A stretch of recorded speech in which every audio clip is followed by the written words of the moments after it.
See, this is nice. This is another top 10 Christmas hit right here. All right, Rico, you want to do a couple ticket texts, and then we can get to the callers. And again, I'd love your feedback from Saturday night. I'd like to know if you were able to exhale, but also from the I found it to be an absurd Jared Goff debate last week. Have that debate in February. Here and now, this is still your quarterback, and this guy kind of bounced back in a big way, the way we wanted. I don't think it's an accident. When your offensive line got put back together, we got the best out of him. Oh, well, he can't win with anything less than a good O-line. Yeah, lots of quarterbacks can't. I'd hate to break that to you. No, I mean, Rico, seriously. I know. It's truth. Because Lions fans, just like all fans, you want to see Patrick Mahomes. You want to see that throw that Lamar Jackson made last night, where he did everything wrong, and it still ended up being a great throw. Hey, you want something fun? Jared Goff has something Lamar doesn't. It's called a Super Bowl appearance. Look at you. You're going to take off a lot of people. That's right. You enjoy that Lamar fantasy. Go ahead. Let's get some ticket texts. Go ahead, Kenny. I need to look good against the Vikings and look like at least they belong against Dallas to be confident, but I feel good right now. Okay. But my question is, be confident in what? Winning a home playoff game? If this O-line is intact, you will win a home playoff game. I feel great. I'm more optimistic now than I was during the 10-game win streak with the Stafford era.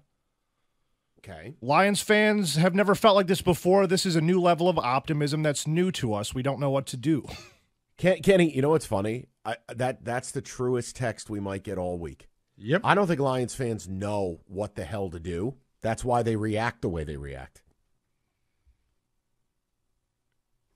Since 2017, Goff is number one in yards, first down, 20-plus yard completions, second in total completions, and sixth in passing touchdowns per the Lions' Twitter. Pay the man. Listen, we'll let it play.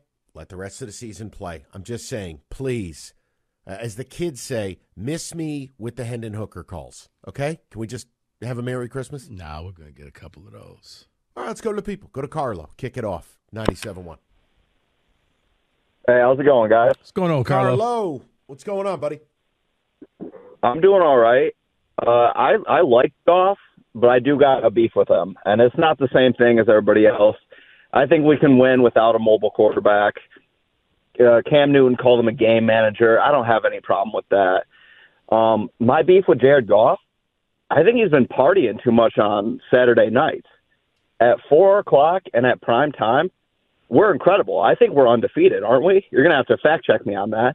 I don't think he had one turnover on Saturday night. Now, primetime games, they are 4-0.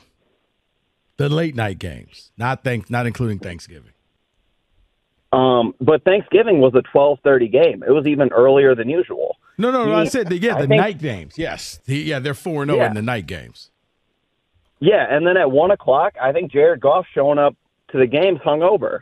On Thanksgiving, he had huge black circles under his eyes. He was just the same player. Okay, Carlo, thank you. Yeah. Thank you for that. Also, coming up at 4, Carlo on the JFK assassination. Next. He's hungover. That's how we're going to start the holiday week, huh? I'm hanging on by a thread. That's how we're starting the holiday week. Unbelievable. Phil in East Point, 97.1. What's going on, Phil? Not much, sir, Mike. How you guys doing? Okay, bud. What I want to say is we need to back that game up, Mike. Okay, we can't go to Minnesota and lay an egg, all right? What we need to do is I don't want to back into the playoffs. I want to kick the door in. Okay, let's start doing that all the time. Come on, Lions. Well, see, I don't think you're. Hold on, Phil. I don't think that you're even going to backdoor. Even if you don't go out and put up a 42-point performance against Minnesota, what this does is says you just got to go out and win one game over your next 3, and you're going to win the division. Well, I understand that, but it's time. Let's make a statement. Look, I'm for these guys. Okay, it's time to say, NFL, here we are. You want to come to Detroit and play us?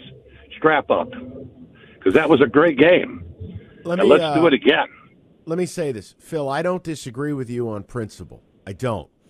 but they're not good enough to do what you're asking. You want them to be San Francisco.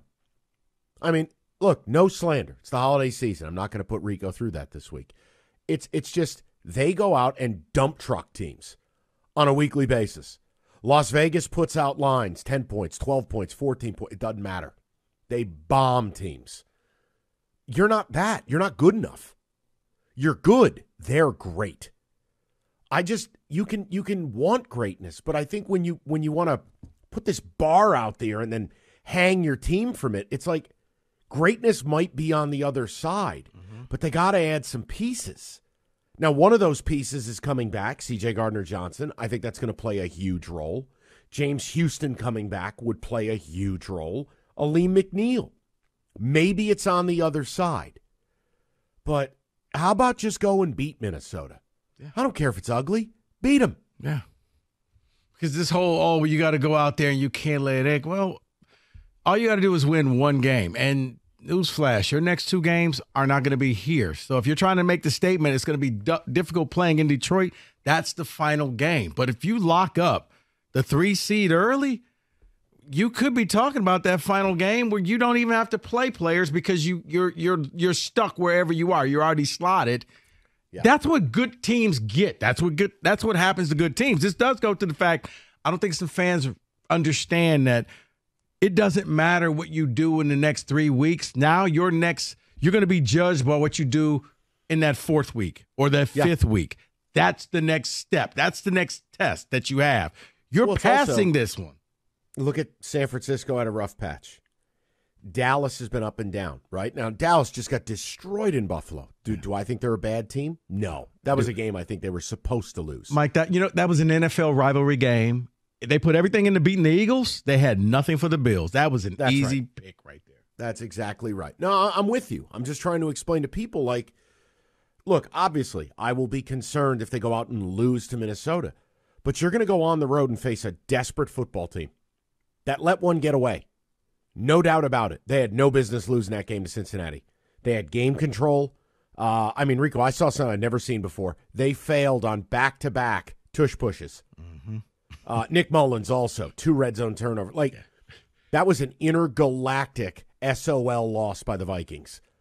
This is everything they've got this weekend. Just beating them is an accomplishment. This idea of style points, you're not in a position to ask for style points. You're not good enough. No, but I think this is where Lions fans, they want to just run through. I don't think you're going to end up with the number 1 seed. You could end up with the number 2 seed, but you're in. You get a home playoff game. You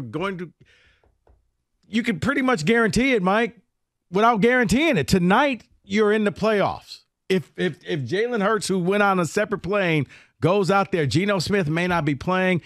Yeah. Eagles win, you're in. Congratulations. Right. Let's enjoy that. Because, hey, happy holidays. I'm stuck with Tommy Cutlets and his agent dressed like a leprechaun. Yeah, didn't really understand the leprechaun outfit. Hey, R.I.P. Put those 2 clowns to bed.